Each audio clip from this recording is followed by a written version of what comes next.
This is a Dragon Blazer production, and I am the little boogeyman. All right.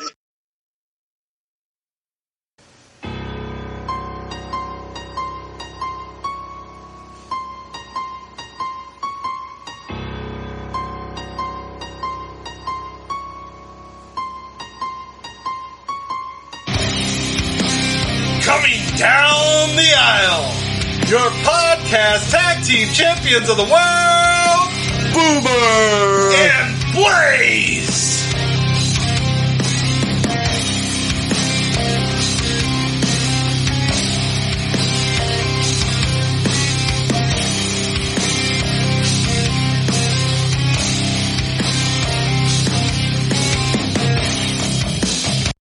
Hello, everyone, and welcome to another exciting edition of the Boomer and Blaze Show. I am Boomer. And I'm Blaze. There's Blaze, and here we are with our video casting again. I'm doing my quotations already.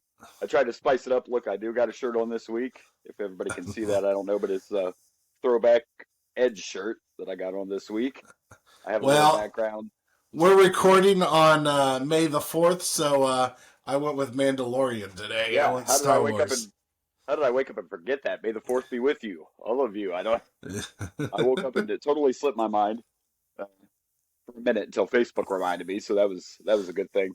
Naturally. National holiday. How could I forget? I don't know. Absolutely. Yeah. We shouldn't even have to work today. I mean, what's going on here?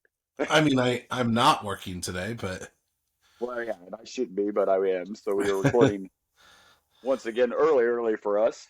But, you know, that's okay. We will survive. I did a little more unpacking this week and got some of my nerdum out. I thought that people have seen this a few times in our cover art, but I thought I'd show my big gold here. You guys have seen this in some of our nice. This, of course, is the Attitude Era. Still not my favorite. The Winged Eagle is my favorite, which I do. I have one of those, but it's packed away. That's a good looking belt, though. Oh, yeah. I mean, it's legit. It's the real deal. You know, it cost me more than it should have. I also found I'm going to talk Funko for a second. How's that? Funko? We're going to talk some Funko. You get on the video, and now you're just showing it all off. Here's one of my favorites. I actually bought this right by you at 7-Eleven. The Stone Cold Funko here. Oh, yeah? Because that's okay. That's a 7-Eleven exclusive. So nice. But my favorite Funko of all time, which I've talked about before. Tell me that the John Cena Funko. Look, you can't even see him. You can't. I can't see him. Exactly. I don't know what I'm looking at. What am I looking at? They make millions of Funkos, but you can't tell me this is not one of the most genius Funkos ever. Yeah. Yeah. Love that guy. So there we go. Showing off some nerdum. It's okay. All right. So where to begin this week? Where do we want to start? We'll talk. Let's talk NFL because we can do that. Oh, damn it! I don't have a prompt for that one yet. Okay, well let's talk XFL. How about that? I do have a prompt for that. I do, and I'm downloading all the prompts to my computer. So just keep bullshitting; it will come up eventually. For a minute. All right. Just keep going. I will keep going. Well, I will say that I guess the saddest thing is the biggest talk. We're at the XFL Championship game.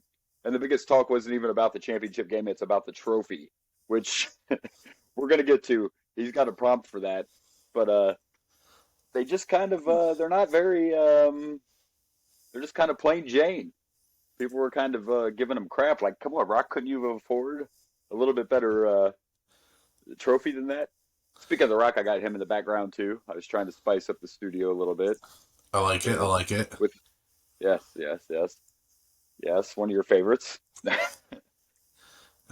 mean, I think you've gotten a little more appreciation anyway for Hulk Hogan as we've done the podcast. I mean, as far as what he did for the business, listen, I've never said I got a little bit more appreciation, but at the same time, I also saw more of how messed up it was. So it's kind of like Hogan must pose, buddy. Okay. Hogan must pose. 10 minutes, almost every freaking time for the first, half of this podcast was Hogan posing at the end of stuff. Yeah, you guys got the old stuff where, you had to give Hogan 25 minutes to to pose down every match. But I mean, hey, you got to do what you got to do. You know, that wasn't all him. If you worked for Vince McMahon, you do the same thing. You know, heck yeah, I'll go out there and pose. Oh, Why not? Damn straight I would. Damn straight I Absolutely. would. Absolutely. So which one, what are we talking about first? XFL. XFL. Let me just downloaded all these, so I just got to find which one it is. We are still a work in progress, but we are getting there. I thought we did okay last week. You know, we're working on it still a little bit. My co-host was not very loud on the recording, which is shocking, as vocal as you are. Yeah, yes. You know, but so we're playing with that again. Here we go. All right, so there we go. There is our XFL graphic. Yes. And as you can see, the beautiful XFL trophy there. Yeah. Now that is actually the conference championship trophy. They showed the one for the title game, and it's not much different than this. The difference in the design is there's a giant X where the football is too. So that's about the only difference in the trophies. But it looks a little bit like you got that off Wish. I'm just saying. A little bit. And then, a little bit. By the way, I hate to burst your bubble, but just so the fans are following along with us, you have one of the teams you have on there is incorrect.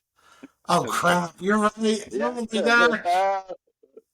I just noticed it. That was just me hoping. Apparently, that was just me hoping. I was like, "Well, fuck this. We're just gonna throw in the team I wanted to go." We're doing it at work, to be fair. So sorry, Seattle fans. It's not the Dragons. It is actually the Arlington Renegades, or the other team in the championship game.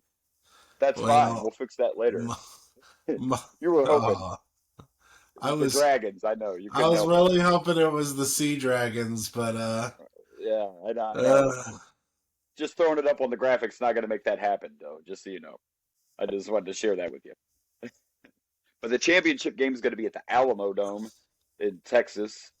So all signs point to the XFL's coming back. They're already working on it. So if it comes back next year, that'll be history itself because there's never been a second season of the XFL. So. Oh yeah, that would be great. Yeah. Both times hopefully. There was never actually the second time because of COVID. There wasn't even a complete full season. Yeah. So, what I did find now, Seattle would have had a chance, but they just couldn't quite. What's interesting is Arlington made it to the championship game and their record was 4-6. So they're not. Yeah, but they were the second best team in their conference. And they because all the good teams were in the same division as the Sea Dragons because AJ McCarron barely missed and he was like 7-5. The Sea Dragons and the Battlehawks had the same record at 7-3. Yeah, so or 7-3. My bad. Yep. Vegas and Orlando were the bottom of the league. Vegas was 2-8 and Orlando was 1-9. So those teams were a little little rough, little not good. So it'll be interesting to see. The Defenders were the best team in the league all year. They're 9-1. So anything can happen, but I don't see any reason why the Defenders will not be the first. Well, not the first, but the first for this time XFL champions. So it'll be interesting to see. And a few players, the quarterback for the Brahmas has actually got invited to 2 different NFL camps.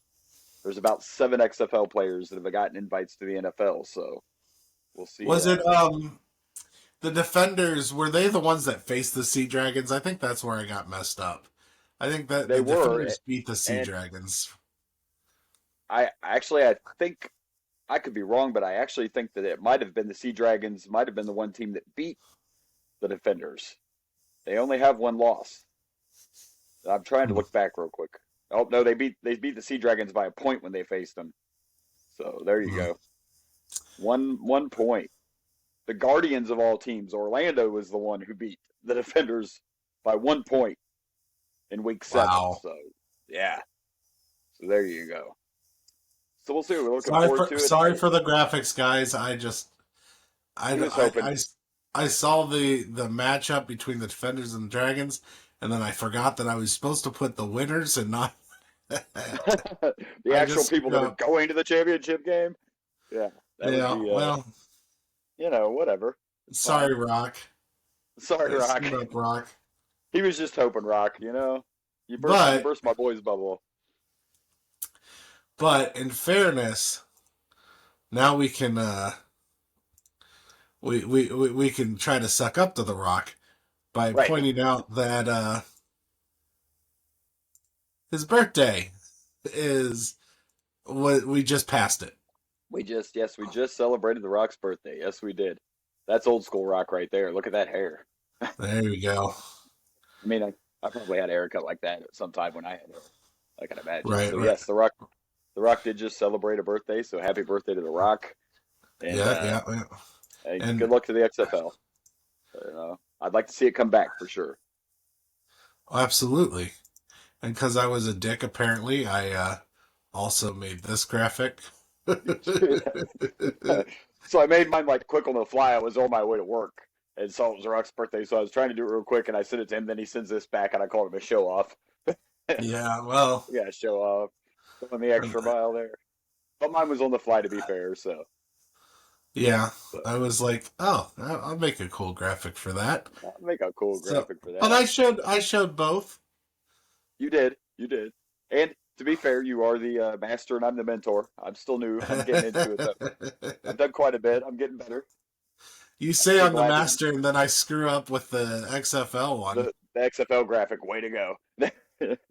All right, well, we talked about the Rock and the XFL. Should we move on to the NFL? We should not. We should not? Yeah. We just won't have a graphic for it. I haven't, here. We can cheat. We can cheat. We can do whatever we want. It's our show. Let's talk about the NFL draft. Let's do it. You probably know way more than I do. I tend to just pay attention to like the first round and sometimes the second round, and then it's like, yeah, whatever. But I saw some Bengals fans. I saw some Bengals fans aren't happy about the draft. I don't know why, but I saw some complaining. Yeah, I'm not complaining. I think we had a decent draft. I think there's a lot of Bengals fans that are upset because we didn't grab an offensive lineman. And to that I say, how many offensive linemen do you want us to grab? Like, we've drafted linemen in the past, good ones. They need to develop. We have picked up in the last 2 years. We just picked up a huge one from Kansas City. Like, exactly. I don't know why they seem to think the offensive line. I know that is what we've been struggling with, but we've been doing things in a lot of our linemen last year, once again, during the playoffs, were injured. So exactly. I think we have what we need there. They just have to stay healthy. We focused mostly on defense. We did lose quite a bit of defensive people. So yeah. We focused mostly on defense, which, I'm absolutely fine with, but, I love the Bengals fans. I love us, but we are a fickle bunch sometimes. Yeah. It's like we were horrible for years, and now we're good, and you guys can't just shut up and be happy. Like we're not the Bengals anymore. Should be glad with that. I do want to send a shout out to our Buckeye, C.J. Stroud. Congratulations. I hope he's successful. First Ohio State quarterback taken in the top 10 since the 80s. So I'm sure you're well aware that Ohio State quarterbacks don't have a very good history of making it in the NFL. They go, but that's about it. There's not a good track record. Everybody thinks we're going to do well, and then we don't. And, Yeah. I got a little bit of a different feeling about CJ. I could be wrong. I think CJ is going to be a good quarterback in the NFL. I actually thought he might go first, but of course it was Bryce Young. who went first. So, but uh, but no, we picked up. So our draft was defensive end Miles Murphy. Yeah, I thought Miles Murphy was a good pick. That's one people complained about. I have no complaints. Like you said, we needed the defense. We did, and a lot of draft experts say this might have been a steal of the draft. Grabbing Miles this far. Then we went with cornerback DJ Turner II from Michigan. Safety Jordan Battle, Alabama, which we just lost cornerbacks and safeties, so these were definitely good picks. Oh, without a doubt. Now here's where it gets a little confusing. We picked wide receiver Charlie Jones from Purdue. I'm a little confused by that because we have a good wide receiver core, but we picked 2 wide receivers in this draft. Now, I'm told that this one's a little weaker, but then the next one is, they said, another steal. Then we went running back Chase Brown, Illinois. Definitely needed this pick. We lost P. Ryan. And then we very well could be done with Mixon with all of his troubles. Mixon's kind of up in the air. But yeah, everybody was loving this pick. Wide receiver Andrea Isavaz from Princeton. Okay. But all right. The only problem it says here is that he didn't play against high-level competition, but he was really good. Oh. Yeah. There you go. Then we went with a punter, Brad Robbins from Michigan. So we'll have a little bit of a punter battle going on. And then our last one's another cornerback, DJ Ivey from Miami of Florida. So there you go. ESPN gave us a B+, NFL.com gave us an A- for our draft. So anybody complaining, there you go. Okay? The draft anyway, realistically, is always a crapshoot. That's just the way it is. Like, Bryce Young could bomb in the NFL. I'm not saying he's going to, and he probably won't, but the point is the draft's always a crapshoot. You're playing Russian roulette. You don't know, just because a guy's the top guy, scouted and graded, doesn't mean they're going to turn into a successful NFL player. Right. So, and you always should fill your needs, and defense was definitely our need. Our offensive line will be fine as long as everybody stays healthy. That's my opinion. So there we go. Some drafted news. All right. Drafted news. Let's move on, and I want to bring up Stone Cold Steve Austin real quick for a couple of reasons. One, there was all that rumors at WrestleMania about, he was offered matches and he shot him down. And Stone Cold now finally came out and said the only reason he couldn't wrestle at WrestleMania because he was filming his new show, Stone Cold Takes on America, which is now on A&E. I have not got to watch the first episode yet, but the premise is basically Stone Cold's traveling around the country doing things he's never done. The first episode, I think, is him mountain climbing. I could be wrong, but that's the way it seemed, is he's going to climb a rock, a mountain, whatever. The second episode, Stone Cold's going to work in a fast food joint. Really? Yes. So this is what this show is about, is he's just traveling the country doing things that he's never done before. So that's the reason. Stone Cold never worked fast food, so he's going to go flip some fries. Why not? But that's the true reason that Stone Cold turned down the Mania matches. He said he just didn't have time to properly train. So, the first episode, the premiere episode. Episode 2 is called. I just had it. I hate it when the interwebs doesn't do what I want it to. Here we go. The second episode's called The Fast Food and the Furious. Tell me that's not a great title. Absolutely. The very first episode is Conquering Sand Mountain. So that's the first episode. Second episode is The Fast Food and the Furious. So there you go. So I'm interested in seeing it. Stone Cold's been on A&E for a very long time. Oh, there we go from the plug. You can't hit on that. Good name for that. So, but yeah, Stone Cold's had shows on A&E for a long time. I mean, he had his Broken Skull Challenge was on there for a long time, and now he has this going on.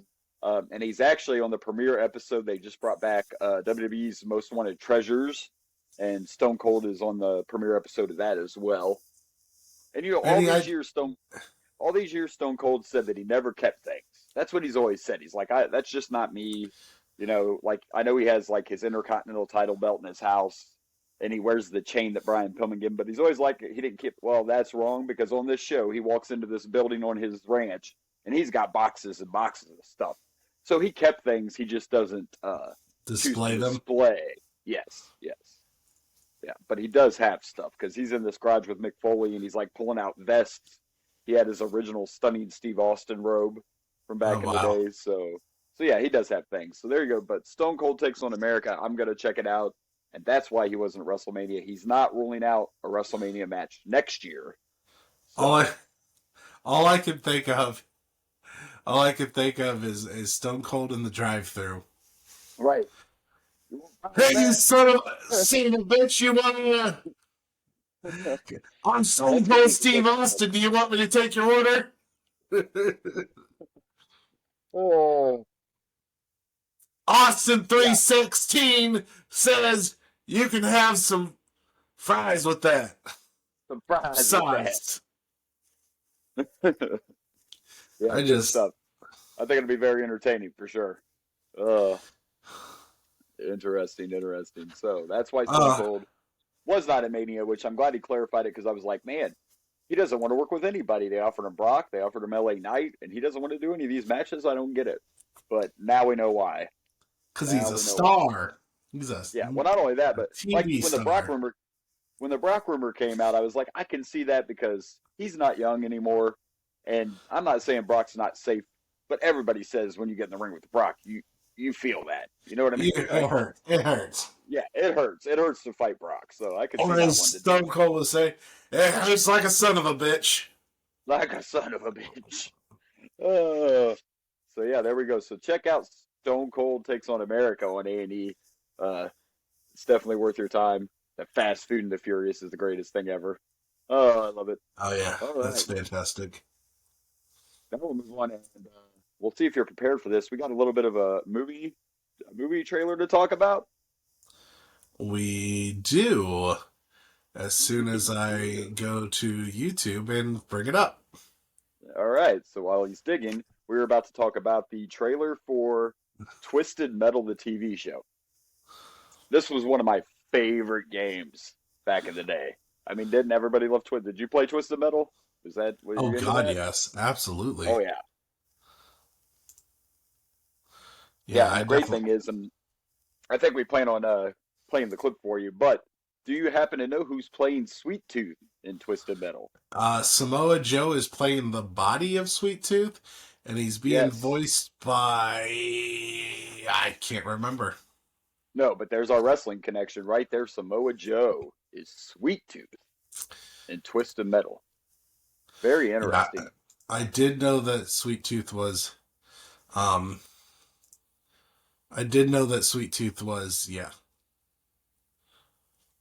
Samoa Joe.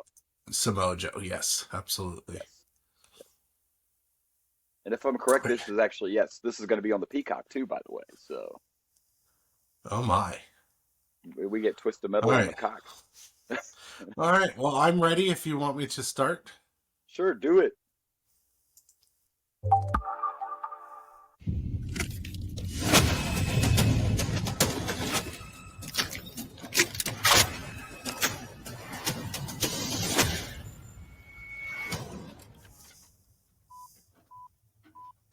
Ladies and gentlemen, start your engines.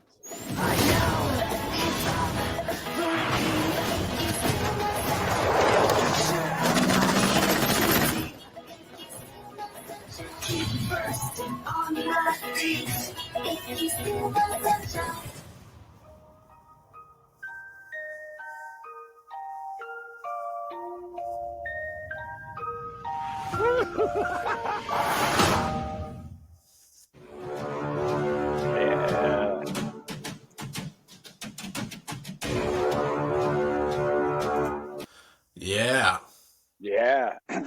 pretty excited. Pretty excited for that. I mean, I'm kind of wondering how they're going to actually make this a series, but I don't even care. Like, it looks sick, so I'm in. Oh, absolutely. I am in. Yeah, I'm also in. Um, yeah, I like Anthony Mackie. I Yeah. found it funny him just dancing too in the car. If you steal It my really sunshine, it's Balls, literally just it's literally just a teaser. There isn't much. it is. It is. No, there's not much context to it, but Twisted Metal fans, all you had to do was have Sweet Tooth in the trailer, and we're like, yeah, we're in. We're in. Yep. Yeah, there's not really a lot of like, yeah, you don't quite know how the series is going to go yet. That was just a teaser. You can't really find, like specific information online about what the premise is, but looks to me like it's going to be badass. So, I'm down. I have read that Anthony Mackie's character is supposed to resemble a character from Twisted Metal Black, and I think they're doing Okay. they're focusing on a Twisted Metal Black story. I don't Okay. know if Of course, Anthony Mackie's supposed to be an actual character from Black, but right? they're doing his story based on like the main, like one of the main Gotcha. characters from Black, is Which what I is which read is the a one while which is ago. the one I never played. So I I never heard got it's to play really that. good, but I never played it either. Yeah, me I neither. don't think I did. I might have. I don't remember. It's been a while Yeah, since I've played Twisted Metal.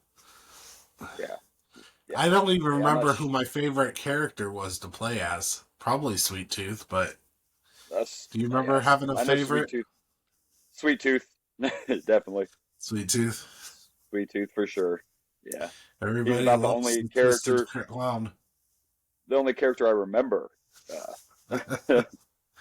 from that. So Oh. Oh, I feel like if I looked it up, I would remember a lot of them if I do what I'm doing literally right now. yeah. So there you go.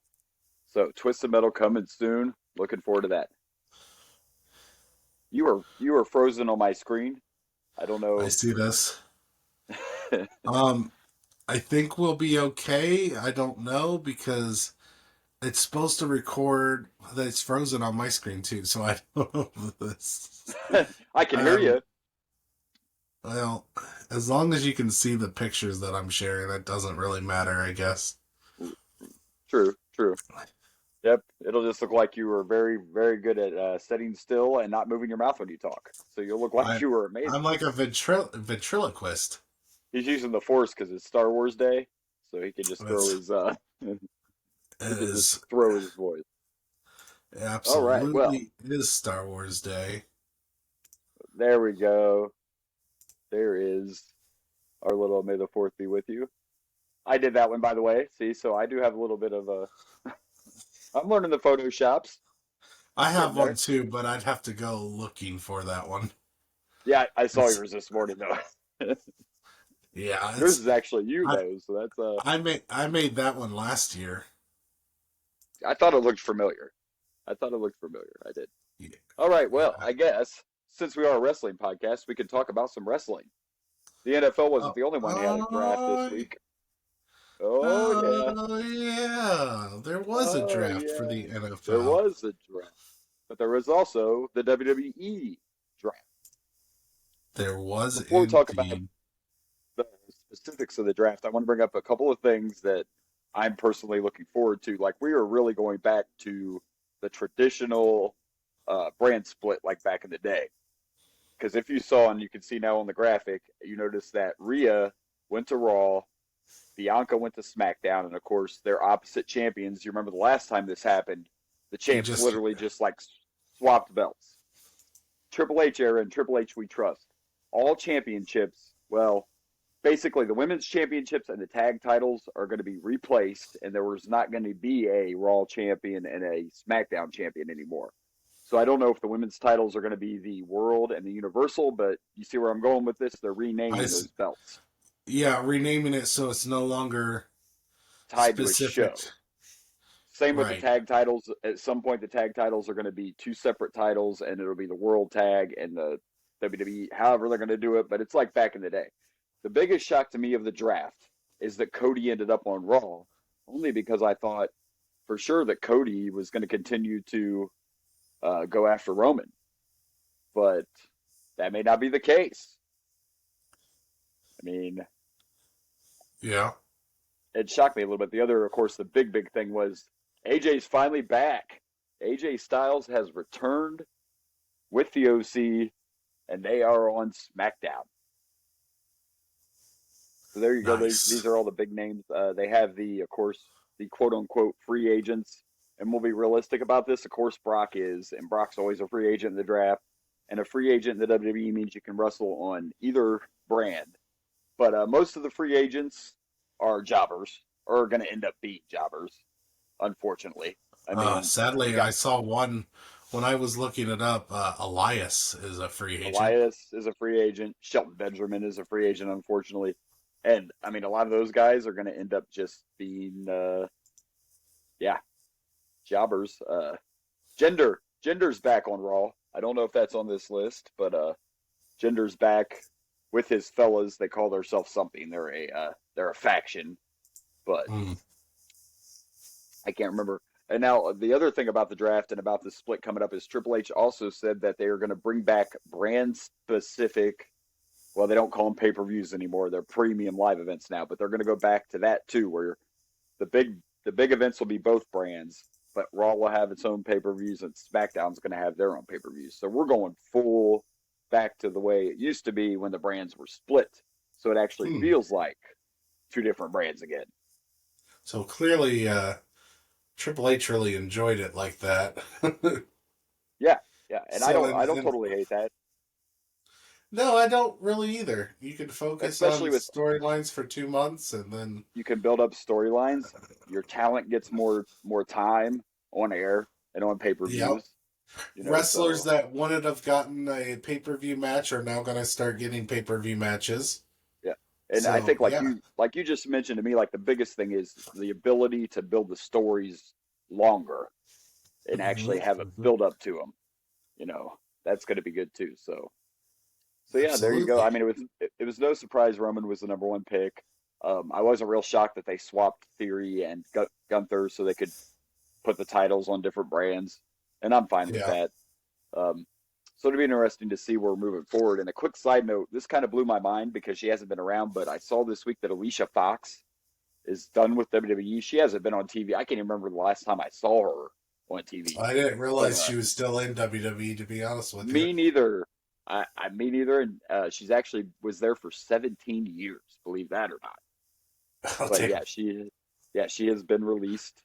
And speaking of someone else that left WWE, Naomi, the former Naomi, debuted in Impact this past weekend. So she is now going by Trinity Fatu, but she's still wearing her glow. She's still doing the glow thing. But she debuted in Impact. Somebody else was at Impact. I don't know if you saw, I shared it on our Facebook page, but CM Punk was backstage at Impact. I did see that, yes, absolutely. He's making the rounds, trying to get himself in the news, apparently. You know, all signs still point to he's coming back to AEW. I'm not that thrilled about it. Eric Bischoff this week in an interview tore Punk up, and I thought it was the greatest thing ever. Hey, there it is. Yeah, look at that guy. May the fourth be with you. The greatest Jedi of all time right there, kids. In case you didn't know it. But there's bad news about that Jedi, actually. Yeah, there is? Yeah, a little bit of bad news. Yeah? Because the next day, he became a Sith. Oh, Revenge of the Sith. Revenge of the Fifth. Revenge of the Fifth. Oh, good stuff. Oh, my. I had a lot of fun making these, actually. Oh, I bet you did. Can't take this guy anywhere, you see? You cannot. All right. You can't, but it's fun. I was trying to be fancy with my studio, and it didn't quite work, but at least I got a little bit of a background there. All right, well, we have talked XFL, NFL, Stone Cold, the draft. Is there anything you would like to bring up? I did, the draft. The draft. Okay. He said, I did. What else do you expect me to do? Your job, though. I originally thought I did have something else, but I'm guessing it was the draft because I can't remember what it was. But Because nothing else is popping up in your head there? Yeah. nothing else is popping up, so I'm guessing it was just the draft because that was the one thing that when you told me you wanted to talk about these subjects, that was the one thing I did not have. Or Gotcha. that Gotcha. you didn't mention that I was like, oh yeah, I definitely want to talk about that. Absolutely. And Boomer All is right. okay. I I see forgot what you about did that one, there. but yeah. Yeah. I like it. I like it. That was Well, kind of creative, right? I did. Yeah. Give me a second. I have to download it and do all that, and I'll have it up here for everyone else to see. Boomer's being all sly and sending me shit while we're Yeah, talking well, and I expected me to just have this all boom, boom, boom. so what we're trying to do now that we have the video podcast is obviously he tries to put up these graphics while we're talking, and he has to do it all because he's the producer because of the what we used to record Riverside. So instead of just like on the fly and stuff, we try to make up graphics ahead. I try to send them to him so he knows what we're talking about, and he tries to make them up ahead so that way while we're doing this, we can pop this up as we go. And Yeah. so that's what that is. And I had made one and forgot, so I just sent him one while we were rambling. Right. And, so again, And we're learning this. I'm So almost there. I'm almost there. yeah, and hey, at least your pictures are still coming up. Your face is still froze on there, but at least your the graphics are still working. So Right? that's the important thing.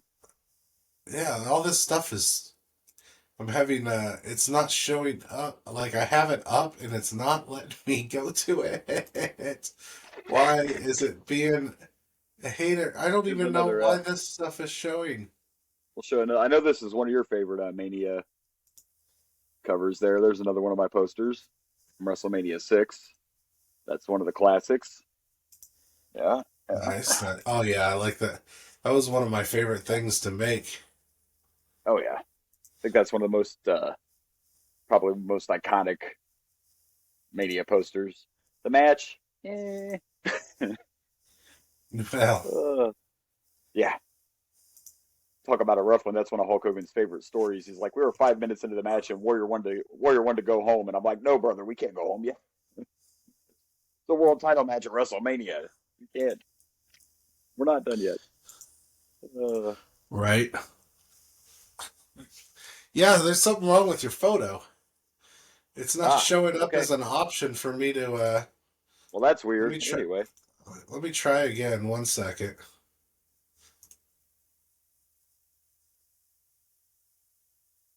No, I don't want to delete it.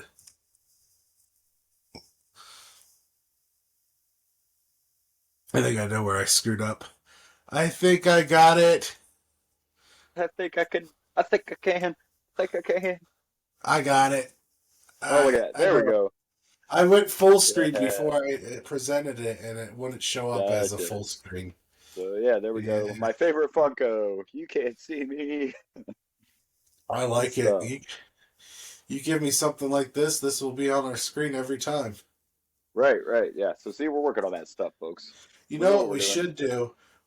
I should work on the we didn't think about it till now, but we should work on the poster that we do for the show before we record. Ah, yeah. See, I didn't think about that either. You're right, though. Yeah. Talk We'll about the just have cover to art. the cover art, yeah, Yeah. because I don't have that to display. So Right. this is Right. what we'll display for now. For now. All right. Well, I know you got something to display for what we have to talk about before we get into the pay-per-view, because it's time for the Sheik tweet of the week. I do. I do. And while he's I pulling that do. up, I will throw out the runner-up this week. The runner-up for the Sheik tweet of the week was "Fuck the April showers and the May flowers." But here, folks, is your Sheik tweet of the week. If less is more, then what the fuck is more, jabroni? Words of wisdom from the Iron Sheik. I mean, he makes a good point, right? If less is Right? more, then what the fuck is more? National You know, treasure, our favorite very fella. insightful, I must say. It is. It's very insightful. The most entertaining man on Twitter besides MJF is Oh, definitely MJF. the Iron MJF is a Sheik. master. Yeah, And I absolutely. actually shared a clip of the Iron Sheik being on the Howard Stern show. I shared that on our Facebook page. And when Howard asked him about Hulk Hogan, boy, it's the funniest thing ever. I thought he was going to have a heart attack. Like he goes on a tirade about the Hulk Hogan. Let me tell you, good The stuff. Hulk, the Hulk The Hogan. Hulk Hogan, yes.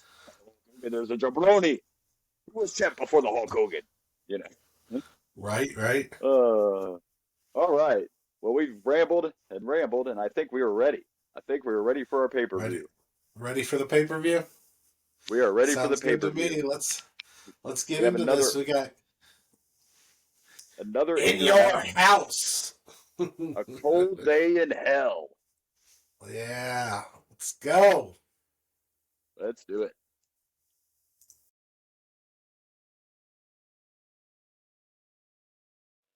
All right, so we start off. We get an opening package talking about Undertaker versus Stone Cold, which is our main event tonight for the WWF Championship. We have good old JR and the King on commentary, and our first match is Flash Funk with no Funkettes. What's up with that? And Flash got a lot of pyro, didn't he? Like, wow, they were Yeah, really he like, did. "Hey, Flash is here." It's We like got some we're really pyro. proud of this guy that's gonna get his ass kicked. Right.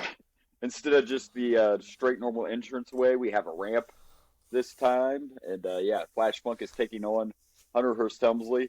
And if you can notice in the back there of this graphic that my co-host put up, you see how much time they invested in that Cold Day in Hell logo. I mean, that's some everything you put over that logo looks a million times better than that logo does. I'm just saying. I don't know what happened. Like, we're almost in 1997 and we're still getting these like very generic they're not all that way. Like Revenge of the Taker was a better graphic, so I mean, I guess That was a cool graphic. I liked it. that was the cool one. Yeah. That was the cool graphic. So this is our first match, and for the first time in a while, the crowd was actually behind Flash Funk, which shocked me. But that's just because they hate the game so much. That's all. But They shouldn't. what a good because opening match. The game plays it so well. Listen, man, we were talking during this whole match. It was the opener, and I'm not saying it was an over the top, but you Hunter Hearst, you Triple H haters just got to stop. That's all I'm going to say. Like, Triple H is one of the greatest of all time, and he shows it again in this match. I mean, are you on. arguing with a lot of Triple H haters on the sites or something? Because I mean, It's the biggest. I know there has been. Well, who I call the Triple H haters are the ones that say that he was champ all those years because he was sleeping with Stephanie. That's the most hate that he gets. I haven't heard a lot of people say he can't wrestle or anything. They just try to say he got where he got because he was sleeping with Stephanie. Sleeping with the boss's daughter. Got it. Yeah. And in my experience, you start banging the boss's daughter, you get in trouble. Right, exactly. We're going to see when we get there that the truth is that Hunter was just there when a lot of people weren't. If people got hurt, if someone got injured, they went to Hunter. Just like they did Seth back in the day. Remember when Seth first came in? He held the title a lot because people got hurt, people got injured. Let's go to our guy. And that's all it is. Yeah. He just happened to be sleeping with Stephanie. Anyway, our first match, and we actually saw several cool moves in here. The greatest flop in wrestling since Ric Flair is definitely Triple H. Without a doubt. Oh my gosh. Flash Funk puts his foot up, and Triple H takes that to the chin, and then he just slowly walks away and just falls face first. Forward. I love it. I love these over the top sells. I love it. Just absolutely fantastic. There was a point they were fighting outside, and Triple H went to distract the ref. He literally started hugging the ref. It was pretty funny. And China just come in from behind and laid Flash Funk out on the floor with a clothesline. So she's showing her dominance, or at least trying to start showing her dominance. And Flash did several cool moves. I mean, he got Hunter. He flipped outside onto Hunter. You know, he's doing all his cool. There was the one spot where he jumped up on the rope and then came down with a leg drop, but he did it all in one like real quick, Yeah. fluid movement. That was a pretty cool spot. But as we know, when you fall victim to the pedigree, it's game over, man. That's right. And that pedigree looked legit. Like, so we all know how this works, kids. And Flash Funk forgot to lay out his body flat when he took that pedigree, so it was a pretty hard pedigree. Like that one probably hurt a little bit. Maybe. Yeah. So it looked a little painful. So one thing I noticed while we were watching this match is Flash Funk. I looked at the back of his outfit, and he has he has a lightning bolt.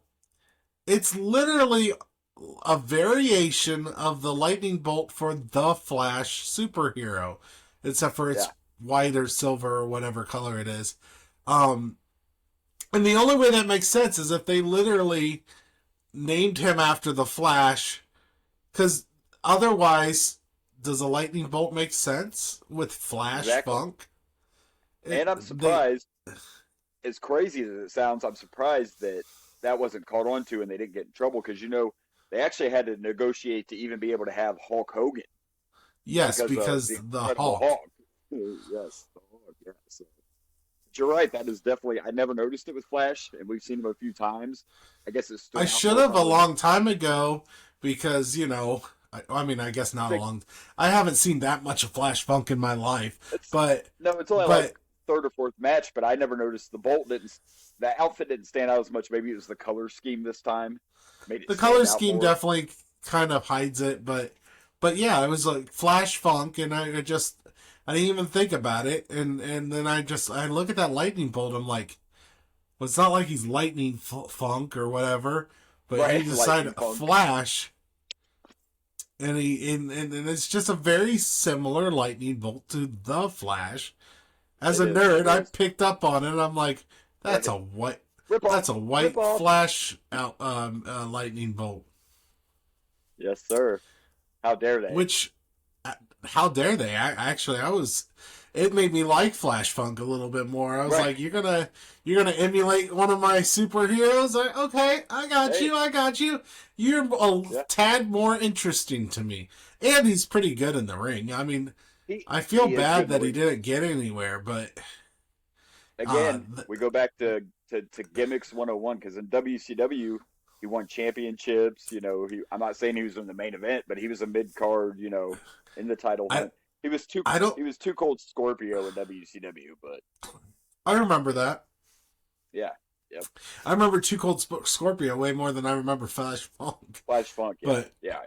But But that leg drop that flipped leg drop he did, I don't think I've ever seen anyone else do anything like that. No, and I've never even seen him do that until this match. So, yeah, that was a cool spot. It was a fun opening match. The crowd was into it. It had several cool spots in it. In the end, the game wins, and then afterwards, Chyna comes in the ring, and Triple H just kind of gives her this motion, like, "Yeah, go ahead, go." So she proceeds you do your thing. You do it, girl. So she lifts up Funk and puts him like on her shoulders, and she's just holding him for a while, to show her strength. Takes him over to the ropes and just drops him, the old nut shot right on the top rope. Yeah, yeah. She hurt the Flash's Funk, if you know what I'm saying. Right in the funk, man. Not cool. That had to hurt. So not bad. Fun opening match for In Your House. Nothing over the top, but it was entertaining. Triple H sold like crazy. Flash Funk actually got the crowd behind him this time, so that was good. And I'm gonna give it 2.5 shots to the nuts. Oh, wow. So I might be going really high. I was debating on making this a 4. Wow. I thought this was a really fun match. It was fun, yeah. I think maybe I'll go 3.5 crushed Flash Funky Nuts. Funky Nuts. Because that was crushed today. They were crushed. But I thought the expectations were low, other than I love Hunter, so I guess I didn't have too low, but Flash Funk is someone that's like, I guess he's And kind of hit or miss. impressive in the ring every time, but you're just not that interested in him normally. But I thought the match was well exceeded expectations. It was fun to watch. It was really good. And we got some fun shenanigans afterwards when China showed off her strength and evil prowess. Evil. Evil! I can't So argue that. yeah, I can't 3.5 for me. I kind of feel like you went too low. I thought that I was might way have. better than a 2.5 match. Yeah. That's me. I probably should have went 3. I was going to go 3, but, it's fine. I feel like Hunter deserves better. Hunter deserves better. Better things are coming. Don't worry. Fair enough. DX All right right. around the corner. Let's see what's next. I know, we're so close. I cannot So wait. close. So close. Calm down. You can't break it down yet.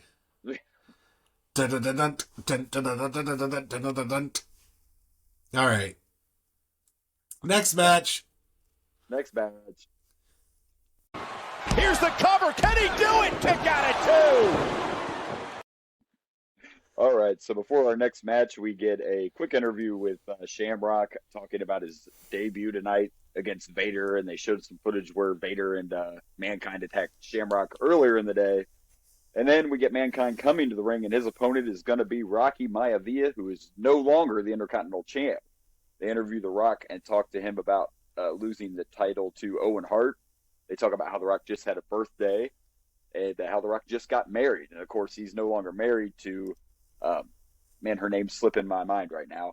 No longer married to her, but they're still partners. She is still his business partner all these years later. So we're actually getting to the part of the Young Rock show where he starts to go on that losing streak. Like we're getting real close to Nation Rock. That's what I'm excited about. We're real close. Absolutely. Real close, so. I'm curious, like, what happened that you got a divorce? Unless Rocky's the one that broke it off. But if Rocky's not the one that broke off that marriage, what happened where you decided not to stay married to the fucking Rock? I have no answer to that. I don't know. Don't know. By the way, speaking of the Rock's, I guess this is very random, but I actually got me a new pair of Project Rock shoes this week. It was time for a new pair of shoes. So, nice. I didn't bring those down to show off. Maybe I should have. But here is our next match, Rocky Maivia versus Mankind, and we know anytime Mankind's in the ring, we're going to get good stuff. This is still Young Rock. This is not the Rock that we all come to know, but he's gotten better. You can see him getting better in each match. That's for sure. But I love that they were playing outside.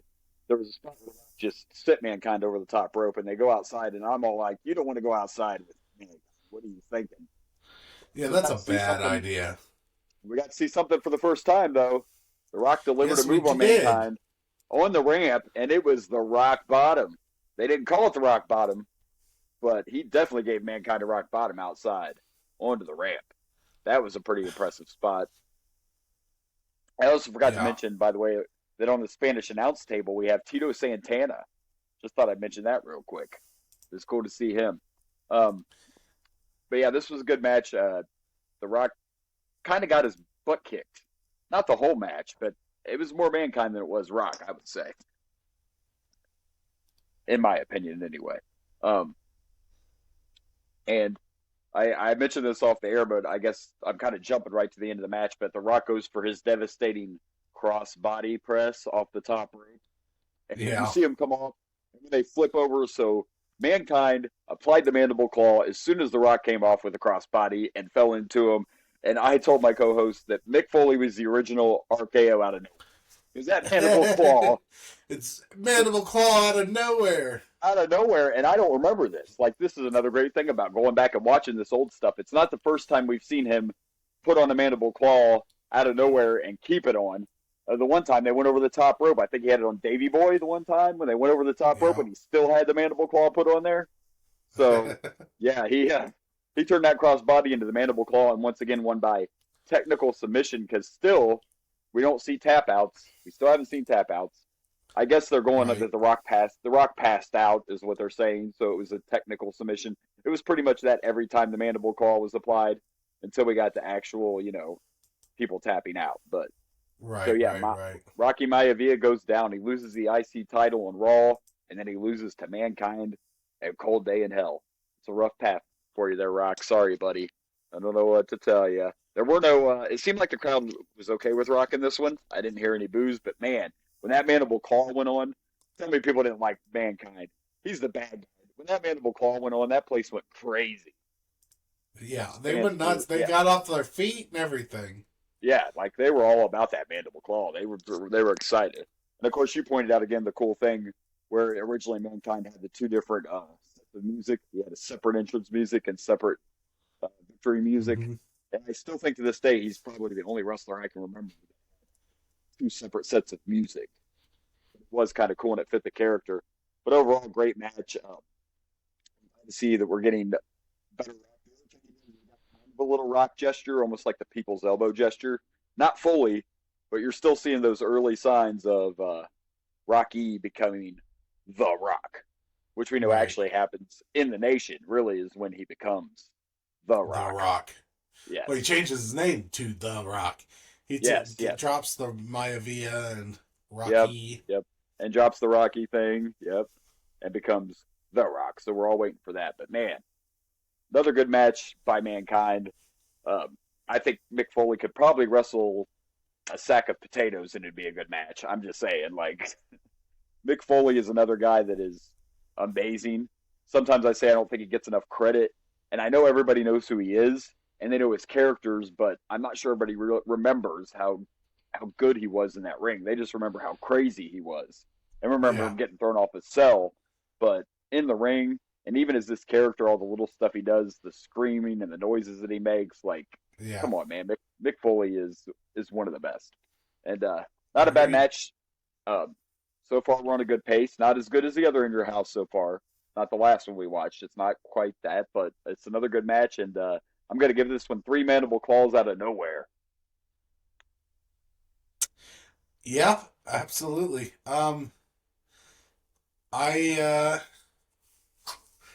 It was a decent match. I don't think it was as good as the first match. Apparently, you think it's better. I did, and that's because of Foley, but I mean that ending was great. Oh yeah, that mandible claw out of nowhere was ridiculous. I'm gonna go with 3 as well, though. 3 not mandible claws. 3 not exactly rock bottom, perhaps. Not exactly, but dude, it looked good and it looked painful. That's for sure. Oh yeah. You think he went in the back and you think when he went in the back, someone was like, "Hey, Rocky, you know that move you did on Foley on the ramp? You should think about using that more often." That's probably what exactly happened. I would imagine so. Unfortunately, I don't know any. There's no backstage facts really about this In Your House, unfortunately. So, which is normal with the In Your Houses. There's not usually a lot of hidden gems. So information. Yeah. Yep. Except for later when we get to Vader and Shamrock, but we'll save that for that match. So. Are we at what, SummerSlam next? King of the Ring. We have another King of the Ring. Yeah, we got a King of the Ring next. So we always like those. Okay. Oh yeah, those are always fun until we get pissed off because they're like, "Oh, this match didn't happen, so they get a skip in the damn tournament." Double count out. Just do your damn tournament. Yeah, damn it. All right. Well, part of that was probably because Vince McMahon is notorious for not liking tournaments. So we're lucky we got King of the Ring all the years that we did, to be honest. So. Yeah, I guess we should be surprised or happy for that. Yes, exactly. All right. Well, let's see what's next.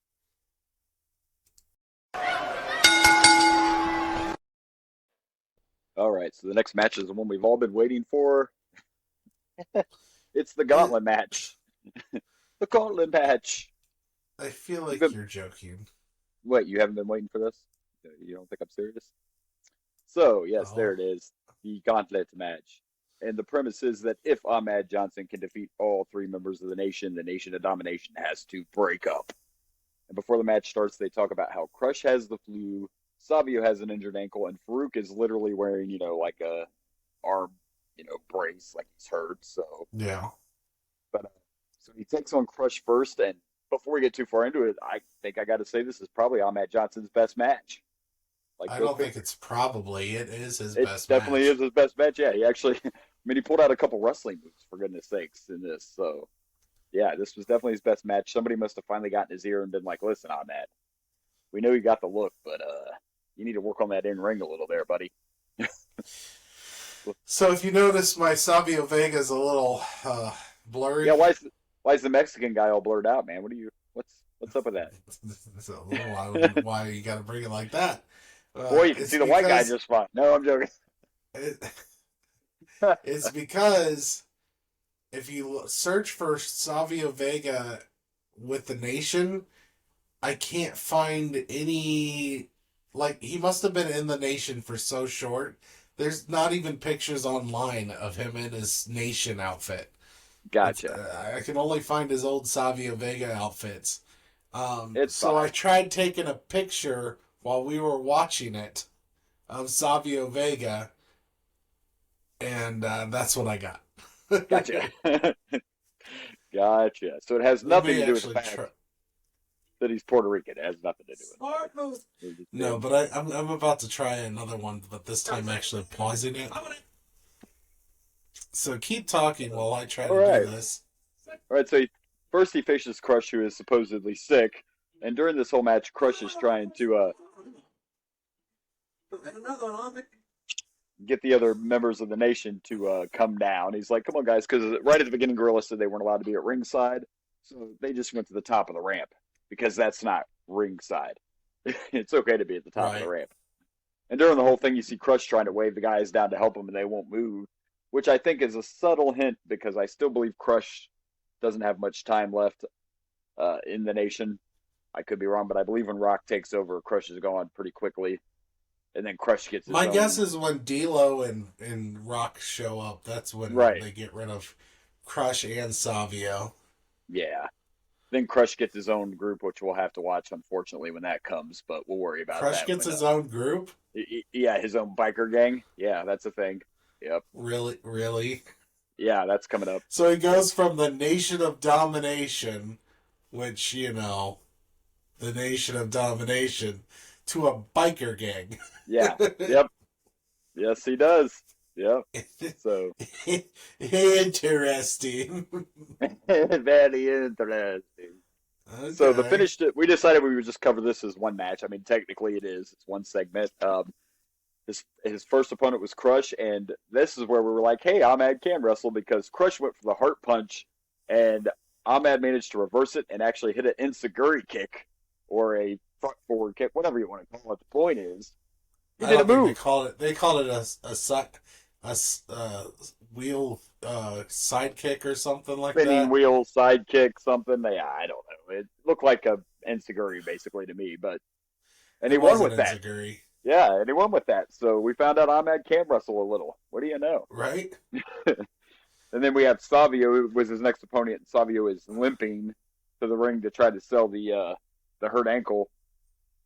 But once he starts taking over in the match, he decides to do some jumping jacks and stuff just to show everybody that the ankle was fine the entire time.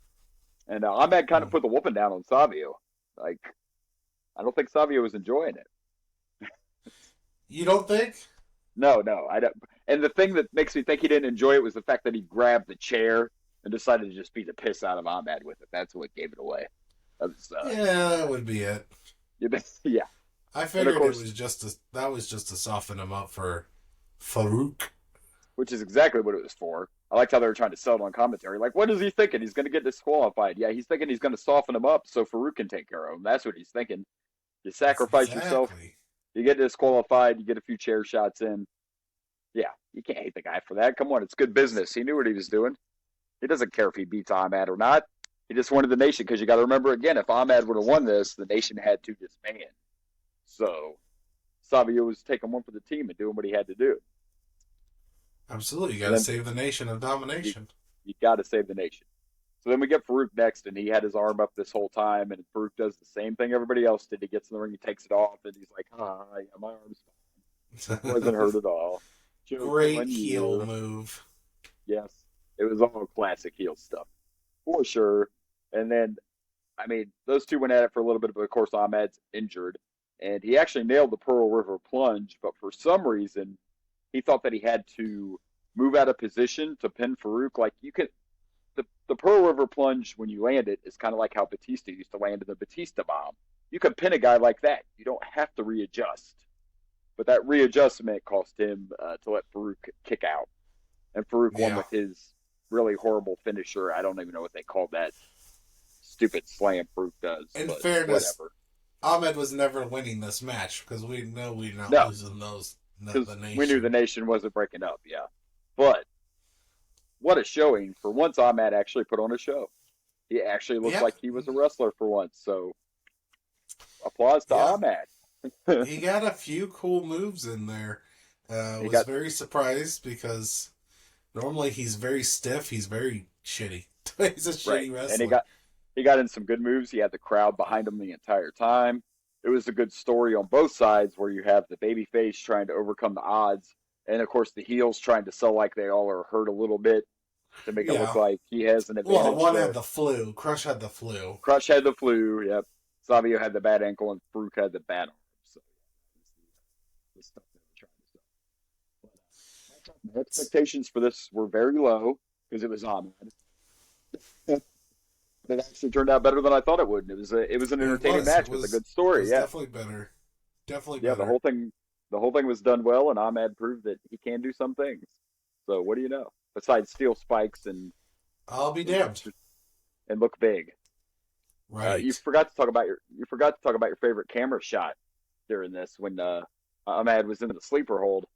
You got to see some of that. I was trying to avoid that. Ahmed Johnson's tights were kind of pulled up a little bit on one side of the cheek. Wardrobe malfunction. Little wardrobe malfunction. We got a little bit more of Ahmed's ass than I would have cared to get. So that any of us really wanted to see. Yeah. Yeah, no. Sorry. Sorry about that. But it's okay. We survived it. That's what matters. So overall, we did survive it. That's fair. It was an entertaining match, and I wish I could remember all the matches I ever ranked with Ahmed in it, because I'm guessing they're all pretty low, would be my guess. I'm just saying. It depends on who the opponent is. Yeah. But this was pretty good, so I'm actually going to give this 3 Pearl River plunges. It was an improvement. It's still only 2.5 for me. 2.5. Was it Dominator? Was that Farouk's finisher name? I think that's what they called it. The Dominator. Yeah, I think you're right. I believe that was called the Dominator. Whatever they called it. It was. Well, also, by the way, on commentary, JR actually mentioned how he used to be Ron Simmons and then talked about his football career. Yeah. Well, you're going to notice that more and more because anybody that ever played football, like people have ragged on JR about that. If any wrestler that ever played football, he makes sure he brings that up. Like that's his favorite thing to do is to bring up the football backgrounds of wrestlers. So, yeah. But I was shocked that they mentioned he used to be Ron Simmons, and so pretty good. Well, he started out as Ron Simmons, didn't he? Yeah, and that's WWE. Actually his name. So it's not like he was Farouk right away in WWE. Yeah, remember he came in as silly Farouk with Sonny. With the blue gear, the gladiator thing, he was Farouk Assad. That was his first. That's right. I thought he don't become Ron Simmons. No, he doesn't. And he never was. Late. He never was actually Ron Simmons, but they call him that later on. But even in APA, he was still Farouk. Yep. That's right. And then it was afterwards that he was Farouk or Ron Simmons going, damn. Yep. Exactly. Oh man, I love the damn. I think we all love the damn. The damn is so simple but so effective. You know? It was great. For sure. Well, I actually know by looking at the Peacock here that there's only 2 matches left, so I actually know what's next. We're about to see the in-ring debut of Ken Shamrock. Oh yeah. Yeah, they've been advertising that all show. Okay, cool. The whole show, so let's see what happens. Cool. Cool.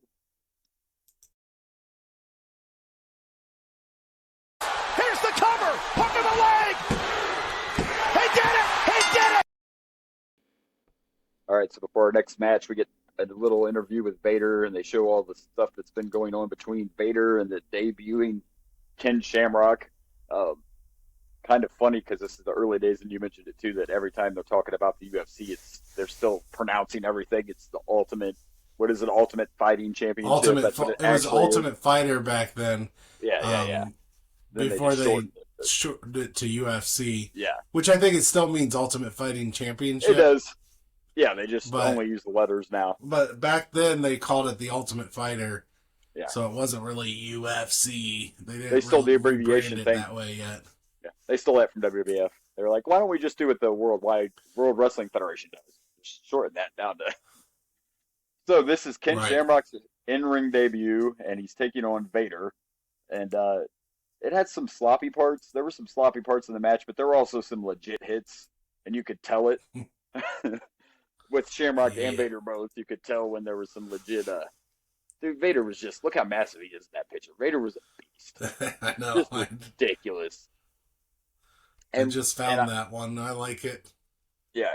There was that spot where Vader just picked up Shamrock and literally threw him out of the ring, like suplexed him to the outside. That was kind of like a welcome to the WWF right there for him. Right. Just toss you out like a rag. A couple of shots into the steel steps, But you could tell in the beginning, though, that it was a little awkward. But, I mean, to be fair, I don't know how long Shamrock trained to wrestle before he stepped into the ring, so there was a little feeling out the process. He's probably not used to needing to pull his punches where, you don't pull shit in the Ultimate Fighter.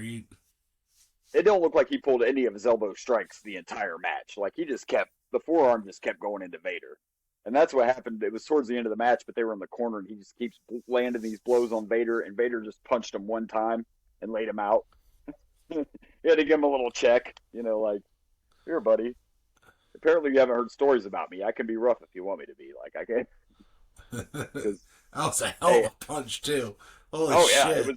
That was legit. And people have said that. Like, if Vader didn't like you or you pissed him off, he would flip the switch like that, and he could just legit whoop your ass, So this was a no-holds-barred match, and they announced the only way to win was by pinfall or by submission or knockout.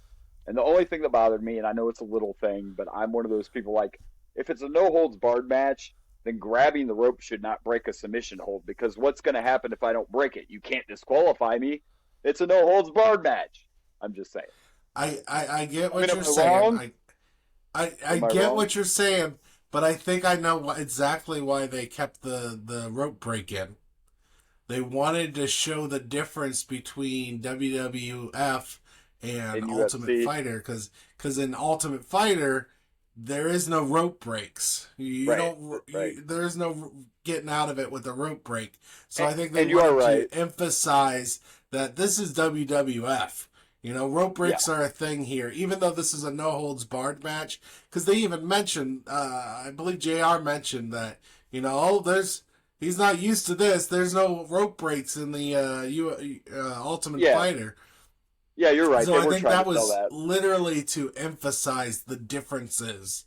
That he's not used to this arena. He's not used to the WWF. He's used to, Ultimate Fighter. Is he going to be able to do well here? Yeah, and you're right, because they brought that up several times, how Vader was using the environment, the rules to his advantage, the stuff Shamrock wasn't used to. So, yeah, you're right. Exactly. They were just trying to I think that's exactly why they kept the rope break in. Even though it's no holds barred, they wanted to emphasize this is WWF. Yep, and I agree. I think that's why they did it, for sure. And we saw something we haven't seen yet. You've been doing this a long time. You go back before me. I've been waiting. Started at the very beginning at WrestleMania 1, and here we are all these years later, and we finally got to tap out. We got tap out, and a tap out counted. The tap out mattered. And you brought this up a little while ago, but I think you're right that this integration, this bringing in a UFC fighter, made Vince decide that he wanted to have some of those elements because this is the first tap out. So obviously we didn't have it until a UFC guy showed up. So yeah, this is our 83rd episode. Now, some of those were special episodes, but I don't know if I counted those in the episode number. We've watched still, and it hasn't been 83 pay-per-views because a lot of our old episodes had parts 1s, part 2s. So you're probably looking at, we've probably watched about 50 pay-per-views maybe. Right. And but just now, in 83 episodes or 50, we just finally get the tap out. I've been waiting forever this. It's like such a little thing, but I'm like, yeah, it is so, we're so used to it in wrestling now. They Yeah. don't do the whole bring their arm up and down, and I mean, they do it every once in a while, normally with a sleeper hold. Yeah, but it's very rare nowadays. And there's no more, we don't get the, oh, well, he said yes, you know, it's like he went to Jared, or she went to Jared, you know, he said yes to the he quits, but that's regulated to I quit matches nowadays. Yeah. And I brought up before, I was never a huge Shamrock fan, but the one thing he had, it showed in this match, and it's that ankle lock, and as soon as he put it on, Vader tapped out very quickly. I like the ankle lock. I like how he comes down with it. Obviously, it's a little different when we get Kurt Angle in the future, where he stands up and like pulls you up. But I like how Shamrock just wraps his legs around you and everything. Your entire and body, It looks. The ankle lock is one of my favorite submission moves, and I don't know why. It's just so simple, but damn, it looks hurt and painful when it's put on properly. That's what it's all about. And you can't tell me that there wasn't a part of Vader that tapped out so quickly because he thought this dude could legit break my ankle, so I'm just gonna go ahead and. Yeah, I literally just punched him for real. If he's pissed off and retaliates, snap my ankle. Yeah, because you got to remember back then. I don't know if it happens as much now, but when UFC first started, like it was legit, like no rules. And I know some ankles got broke, some noses got broke, some arms got broke. Like a lot of that happened back then. And that hold wasn't even on, 10, 15 seconds. Vader's like, fuck this. Yeah, he's like, tap. And then it was funny because he was trying to sell the ankle injury. And you, of course, pointed out that Tim White was walking him out. Yes, this referee, there's no way he's holding. He wasn't a small referee, don't get me wrong, but Vader's a big guy. Yeah, he was not holding him up at all. At all. That referee that was walking him out is actually Tim White, who was just inducted, the first referee inducted into the Hall of Fame. That's who was helping him out right there. So. That's why he got inducted right there, is because he held up Vader as he's being hurt. Like, as far as a wrestling match, this may not have been that great, but dude, this was a fight. Did you expect a wrestling match? All I expected was a fight.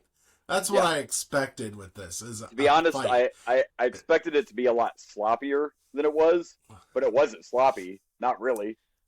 They had to feel each other out in the beginning, but no, this was a fight. This was just a legit hard hitting. Like you could tell you could tell when Vader's mad.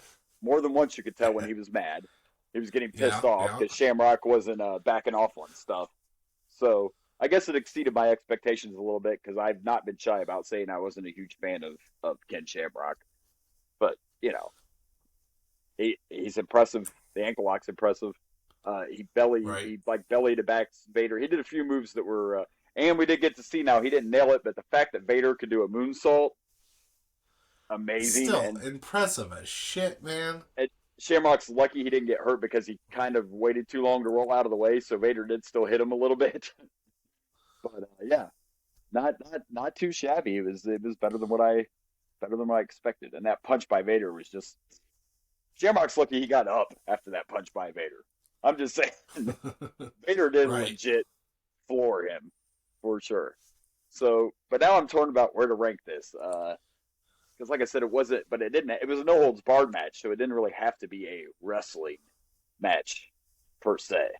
So, I'm gonna give this 3 missed moonsaults. 3 missed moonsaults. 3 missed moonsaults. Yeah, I really enjoyed this match, actually. It was a lot of fun. It was a street fight. I'm giving this 3.5 um, ankle locks. Ankle locks. Broken ankles, ankle lock. Oh, no, I screwed up. Oh, 3.5 tap outs. There you go. 3.5 tap tap outs. You were so I excited. finally get the tap out. I had to go with the tap out. Yeah, Then you absolutely. forgot about it. What are you doing over there? Yeah. Shh, Can't argue that. shh. Cut that. Cut that. Oh, good shit. The tap out is finally here. Finally, the tap out has come to the WWE. Well, we know what's next. We know what we're about to watch. It's main event time. It is a cold day in hell. We are still awaiting. They've been talking the whole show about how the Hart Foundation got their tickets from scalpers, because we know that the superstars couldn't just get tickets. No, they had to buy scalpers. But they're not there yet. So we do know the Hart Foundation is going to be sitting at ringside to observe this main event. And, of course, it's The Undertaker and Stone Cold for the WWF Championship. All right. So, let's get to it. Mm-hmm. All right, so here we are. It was main event time, and it's Stone Cold Steve Austin versus The Undertaker. And we got our quick Stone Cold interview before it started. And right when both men got to the ring, here come the Hart Foundation. They finally made it with their tickets. I was worried they bought bad tickets from the scalper. You know, they couldn't get in. That's what I was worried about. And that just slight distraction with the Hart Foundation coming out gave Austin a chance to attack Undertaker. He was on the Undertaker before Taker even had the belt off. Taker still had his jacket on and still had the belt on, and Austin laid into him right away. But before we discuss this all the way broke down, I want to say that this is the second, this is another In Your House. There were no horrible matches. And it's another great main event. Like, this, again, to me, felt like a main event that could have been on a SummerSlam or a Survivor Series or any of those pay-per-views. So I'm gonna spoil a little something. Okay. Until the last about 5-10 minutes of this the main event, probably 5 minutes, I was planning on making the Triple H versus Flash Funk my favorite match of the night. Oh, wow. The last 5 minutes has changed my mind. I mean, yeah. Okay, I can see that, but it was not as, that was the most entertaining part of the main event. But it was still a good match. It's not that it was a bad match. It's just it was more of, I just thought that Triple H Flash Funk match was a lot of fun. And I really enjoyed it. Like I said, I almost gave it 4 stars, you know? That's what you said. Yeah. You enjoyed it even a little more than I did. Not that I hated it. Because again, this was another In Your House with not a lot of, there was no bad matches. None of them were horrible. There were no stink fests. No. You know? I think Revenge of the Taker. Even Ahmed Johnson saved himself. Yeah. Even Ahmed pulled something off. I mean, come on, folks. What do you know? So, but that's what we were waiting for, really, in this match, was for the shenanigans to start, because we hadn't had any yet. And Stone Cold pulled off a stunner, and you would have thought that was over, and you hear the bell ring, and I'm like, what just happened? And it was fucking Brian Pillman ringing the bell. Right. The thing I liked happened right before that. The thing that this is where it started for me. This is where it started for me, and I was like, okay, this is great. Is Stone Cold kicks Undertaker in the nuts. Yep, low blow, right in front of the ref. Right in front of the ref. The ref yells at him a minute. Ref turns around, and Stone Cold just starts flipping him off. Giving him the bird. Giving him the bird. Good. So good. But the best part is right afterwards, Undertaker retaliates with a low blow of his own. Yep. And Stone Cold's like on the ground, like pointing at his nuts, like, he hit me in the nuts. And the ref's like, so did you? Starts doing a kicking motion, so did you. And then like flips him off back. Flips him off, yes. It's and which, fantastic. By the way, and the ref for this match, by the way, is the famous Earl Hebner, which, if you're a wrestling fan for a long time, you know Earl was the famous ref from the Screw Job around a long time. But yeah, that sequence was hilarious. So good. Now we're seeing the fingers everywhere. No beer drinking yet. No beer drinking yet. Nope, we haven't started drinking the beer yet, but we're not in the attitude area quite yet. Yeah, not quite yet. And I think, part of my anticipation, though, like I said, it was an okay match. It wasn't as entertaining as some of the other ones through that whole thing, but I just kept waiting. Like, where's the shenanigans? The Hart Foundation's not just out there to look good. By the way, they waited till the opportune time when Stone Cold was about to get the pin. Yeah. Jim the Anvil Neidhart is back now, by the way, like we talked about in our last episode. So we do have the evil Hart Foundation all together. It was funny, though, when they were coming out, they said, here comes the Hart Foundation and Brian Pillman, like he's not part of it. Yeah, I don't think he's official yet. Maybe not an official member yet, but he does become What's part interesting of the Hart is they're not wearing their pink at all. There was no pink in those outfits. No, but they had them. The guys that had on the Hart Foundation shirts, those had pink in them. Like Anvil had on a Hart Foundation T-shirt. But they're wearing the all black because they're the bad guys. You have to wear the all black. That's what you have to do. Yeah. Well, Davey Boy had on his own shirt, and I know this is kind of a random topic. But I go back and think about that now. Back in the day, and I'm thinking, is it kind of weird if a wrestler wears his own shirt with his face on it? Is that a little bit? I mean, Austin always wore a 316 shirt. But I just always thought it was weird to see a wrestler with their shirt on if it had like their picture on it. I don't know. It just seems a little. That's a weird. Yeah, it's kind of weird. In case you know, I'm not Davey Boy. In case you don't know it, I'm Davey Boy. I don't know. It's a little. But I don't know. They could have done I guess they weren't in wrestling gear, so maybe that's. No, they weren't. We'll get to see them when they're wrestling, but none of them were wrestling tonight. They were all in they were regular clothes and all black. Yeah, but I think they were just trying to by the lack of pink. But I'm hoping for, and maybe they do, and I just don't know it or remember it. But I'm hoping for like an inverted where it's like more black, but with just like highlights of pink. Because you gotta have the pink with the Hart Foundation. Yeah, you do gotta have. You gotta look. You gotta look. You gotta stick with it. Even though. You got to remember now, Davey Boy, of course, never wore the pink or black because he always stuck to his, British outfit. Yeah. And Pillman, as far as I remember in WWF, he wore black tights all the time. As far as I remember, I could be wrong. We'll have to wait and see. But I think Pillman just always wore like kind of black tights when he finally starts wrestling. But we'll have to wait and see what happens. But at the very end of this, I liked the ending segment. Like right after all that stuff he just talked about. With the fingers and the flipping and the low blows, and then Pillman rings the bell long enough to distract Austin, and then it looks like Undertaker's going to get the tombstone. Austin reverses it. Then it looks like he's going to get it, but Undertaker reverses it again. So we get like a triple reverse, and then he hits the tombstone. Match is over, and immediately after the match, here comes the Hart Foundation to whoop that ass. Just right away. Mm-hmm. Austin manages to get up a few minutes later because he did just get tombstoned. But you got to admit it was great when he went after Brett, right? The look on Brett's face, too. Like, Brett's injured. We don't know what happened, but he's in a wheelchair. He's got crutches. Austin goes over there and sees he's all alone, and Brett gets this look on his face like, fuck. Shit. Yeah, he's like, he's not even freaking out. He's just like, oh, shit, this is happening. Yeah, it's just that defeated look like, what the hell am I supposed to do? I'm sitting here in a wheelchair. I mean, all he does is he pushes Brett over, knocks him out of his wheelchair, and then steals one of his crutches so he can take it back in the ring and join in on the fun. Yeah, I was kind of expecting him to just leave, ignore the Takers being gangbanged and just start beating the crap out of Brett on the outside. That's what I thought he was going to do. Pushes him down. He's just like, I just want to be a dick and let me take this crutch. Then he helps Taker, and then of course the infamous Stone Cold. He doesn't care if you're good. He doesn't care if you're bad. He doesn't give a shit. At the end, you're getting stunned. Equal opportunity stunner, that's for sure. Absolutely. He's like, I helped you. I didn't want you to get gangbanged over there. Right. But now I'm about to stun your ass.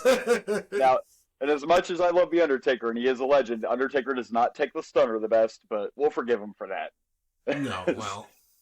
I guess it makes sense, right? He's a dead man, and the stunner just kind of looks, We'll get later on. Rock is one of the best sellers of the stunner. We'll have to see who else sells them good, when we get later down the line, since we just really got it. And we got Rock, and I think Triple H, I think takes the stunner really well. I know worse than Undertaker is when he starts feuding with Vince. Like Mr. McMahon really does not take a stunner good at all. So, but we'll get to that. we'll get to that later on down the line. The infamous storyline that really skyrockets Stone Cold. His battle with Mr. McMahon. I mean, so, but yeah, still overall a good main event, and another good in your house. It's a shame that we're getting close to they get better and better, and we're getting close to the end. I think we already looked it up last time. We have about three or four left. 1, 2, like 3, 4 left. Yeah, and they're getting even better. Interesting too that we only have one more. Canadian Stampede is only 2 hours, like the rest of them have been, but then the last 3 are like regular pay-per-views. Yeah, they're going to the 3 hours. Like, yeah, the full pay-per-views. So that's interesting. So overall, good match. The segment at the end made it even more of a great match. That whole last, whatever it was, 5 minutes, 10 minutes of the match, just pushed it right where you wanted it to be. And I'm going to give this 4 Stone Cold Stunners. 4 stunners, eh? 4 stunners. Well, we did see technically 3. We saw one where he was being so yeah, that's it was, but you're so close. But you went with 4. Okay, So close. I went with 4. I am gonna go with. I'm also gonna say 4. I think the ending, if nothing else, elevated it to 4. Definitely. Technically, at first I was leaning towards a 3.5, and then the ending happened, and then everything after the nut shot, with the nut shot and on, was fantastic. It brought it up to 4 to me. So I'm gonna give it 4 referee middle fingers. Referee middle fingers. Oh, that was so good too. Earl really laid it in too. It was a good middle finger. I loved it. Oh, it's full on petty. I loved it. Yes. Oh, it's the most fun I've had with a ref that's not a special guest referee. Yeah. It was and fantastic. Earl was very into his role. Like even when you said when he was telling Austin, well, you did it first. He's kicking his leg. You did it first. You did the low blow first. You can't complain about it. Makes it good stuff. Good stuff. Another excellent in your house for sure. So yeah, I guess now we have to pick some matches. I think it's going to be hard again. At least one of them will be. One of them will be. Yeah.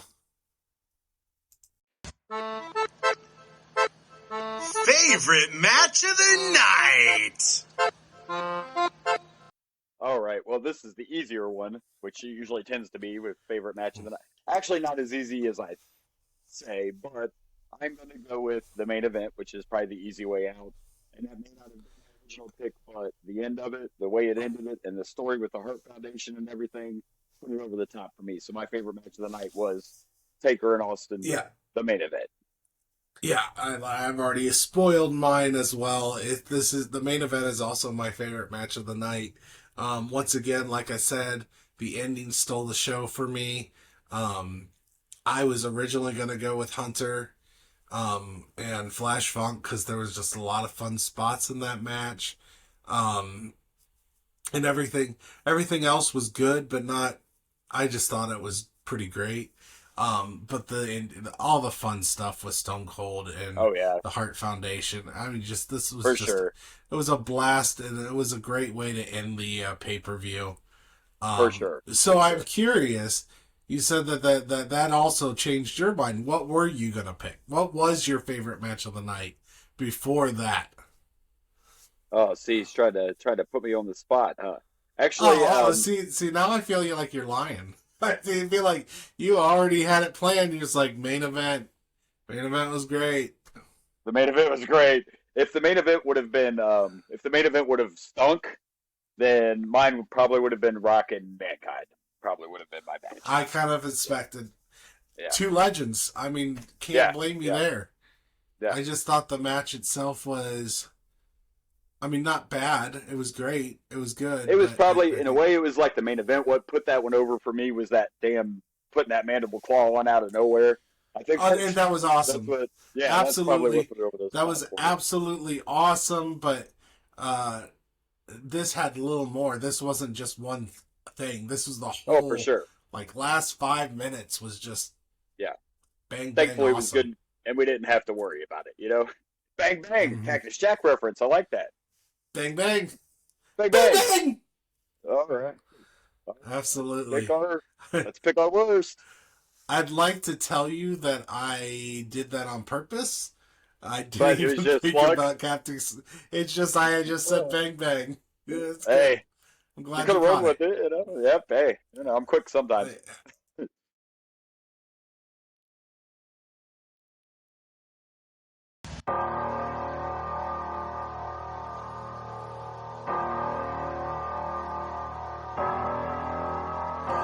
Worst match of the night. All right, so I'm probably going to take a little crap for this, and that's fine. But again, this was a solid in your house. There were no horrible matches. Maybe I regret the ranking for this, but I just got to go by rankings. And the match I rated ranked the lowest was Triple H versus Flash Funk. So That is horrible. I I know, cannot believe you would say such horrible shit. but I'm only picking that I'm because very upset. that was a 2.5, so that was my lowest ranking. But this was like the last in your house. Like I said, there were no matches that were terrible. But I think I know which one you're going to pick. If your guess is the gauntlet match, I'm going to go with the gauntlet match. Oh, really? Oh, okay. Yeah. I'm surprised. And not I thought you might go with Rock. I thought you might have went with Rock and Mankind, but that would have been entertaining. But I didn't hate that match. And I didn't hate the gauntlet match either. But no, it was just like last time. It was another one with a bunch of solid matches. It was another good in your house. Gauntlet match. So the reason why Gauntlet's my least favorite for me is because while Ahmed was impressive and did things that were, it was like he overdid. He was better than expected. He did better than we would have thought. Yeah. But it's not like that match had a bunch of, like, all the matches tonight are in this pay-per-view. You've got the cool catch with the mandible claw with the Rocky and Mankind. You had the great ending to the main event. You had with Ken and Vader. You had the brutal actual punches, which was entertaining. Yeah.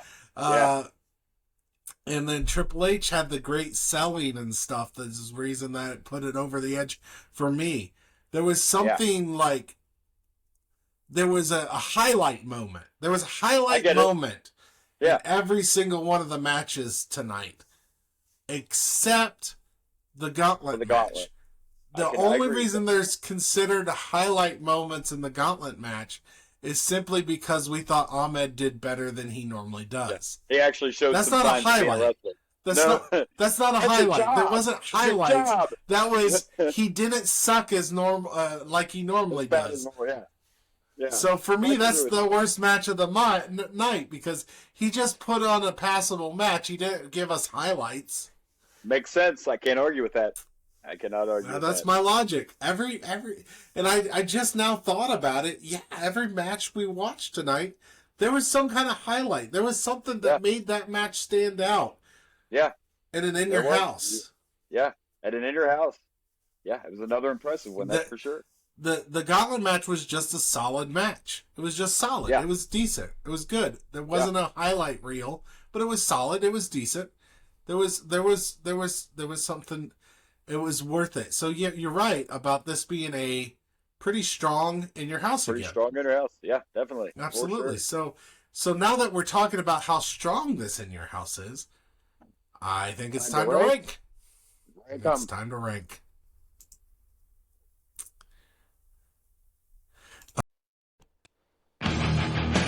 In your house rankings. All right, so the in your house rankings, and as I've said the past several weeks on all my rankings, I joined the dark side, and I like to go worst to first.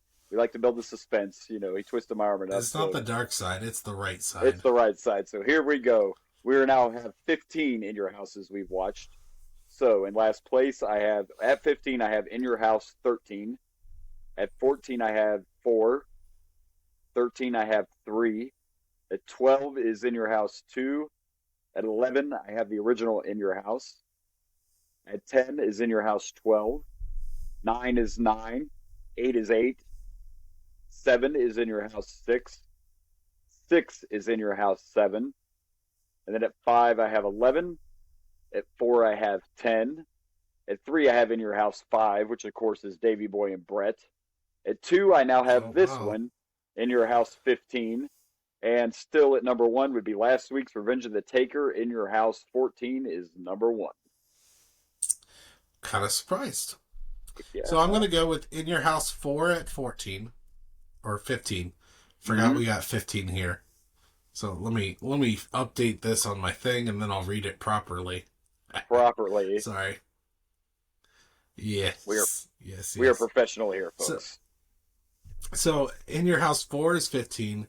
13 is 14. 13 is 3. In Your House 12 is in 12th place. In Your House 8 is in the 11th. In Your House 1 is 10th place. I can't believe how high I have 1 now. Right? It's in 10th place out of 15 I mean, I have it, pay-per-views. and I have it 11th place. So, I mean, yeah, it's... there were some rough ones. That's clearly what happened. In Your House 2 for 9th. In Your House 9 for 8th place. In Your House 7 at 7. We got 2 in the right spots. In Your House 10 at 6. In Your House 11 at 5th place. In Your House 6 with 4th place. And I have this at In Your House 15 at 3rd place. I do think that match, all the matches here were good. I do think that main event for 5 elevates it to the 2nd place. But yeah, 14 is my top one as well. But I did put this at 3 instead of 2. There you go.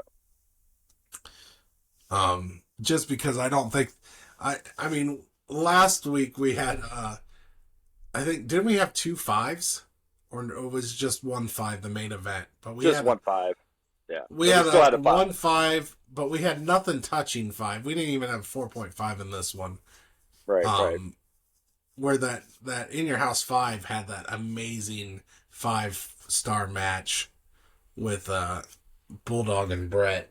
So I felt like that 5 overcomes whatever weaker matches there was in that pay-per-view.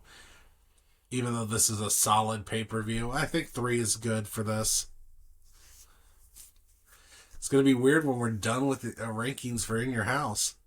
Yeah. But then we're going to have to start... I'm going to have to start coming up with a crap load of new graphics. Yeah. We're getting... After we're done with 97, we have all kinds of other new pay-per-views. Now, I won't need them for the first year, 98, but when we get to their second one and stuff like that... Yeah. Oh, I think I do need to come up with a King of the Ring graphic, though. This will be, what, the 5th one?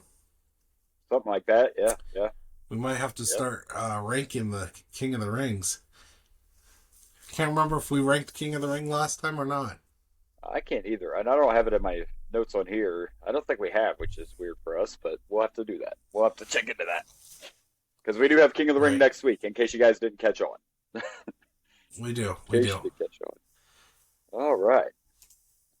Well, I'm going to throw a little curveball here at the end because we suck at our jobs sometimes. I feel like I should bring up Backlash real quick before we plug our pluggables, since it is this Saturday. Sure. Trying to make sense, right? Sure. I'm just going to quickly run down the Backlash card this Saturday, live from Puerto Rico. And here's the final card for that event. We get the triple threat for the U.S. title. It'll be Austin Theory defending against Bobby Lashley and Bronson Reed. Theory could be in trouble come this Saturday in Puerto Rico.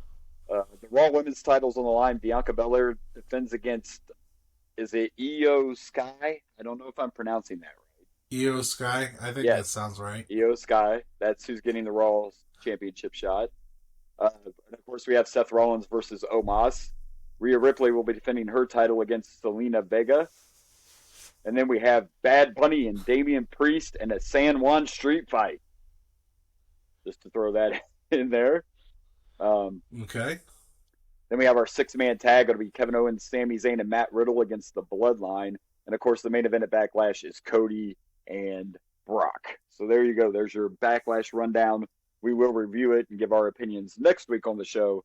Plus, we have a King of the Ring next week to look forward to as well. So let's plug some pluggables. All right, you can find me at Dragon Blazer Productions on the Facebook, the Instagram, the YouTube, the TikToks. You can also find me at Dragon Blazer Pro on Twitter. And of course, you can go to the Rage and Blaze, or the Boomer and Blaze YouTube page. YouTube. That's right. Sorry. You say something so many times, you just get used to it, you know? It's like, yeah, it's fine. Well, you can follow the show on the Boomer and Blaze Facebook page. You can also find us on the Insta and the Twitters at Boomer_Blaze. And we are at Boomer and Blaze Show on the TikToks. So there you go. Hey, we did it again. We made it through another episode. Real quick on the way out, here we go. I'll show off I told you I got some new Project Rocks. There you go. Oh, you grabbed them. They look nice. Yeah. They're very comfortable. Listen, nice. I know I love the Rock, but these shoes are actually very comfortable. And most pairs are only $100, and that's not bad for a pair of sneakers. Just saying. So we'll throw out a cheap plug. But anyway, we have done it. So this has been another edition of the Boomer and Blaze Show. I am Boomer. And I'm Blaze. We will see you next week, and good night from Dragon Blazer Studios.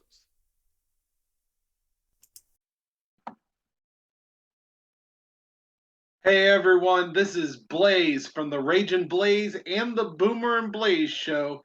Thank you for watching. Please like and subscribe for more wrestling content.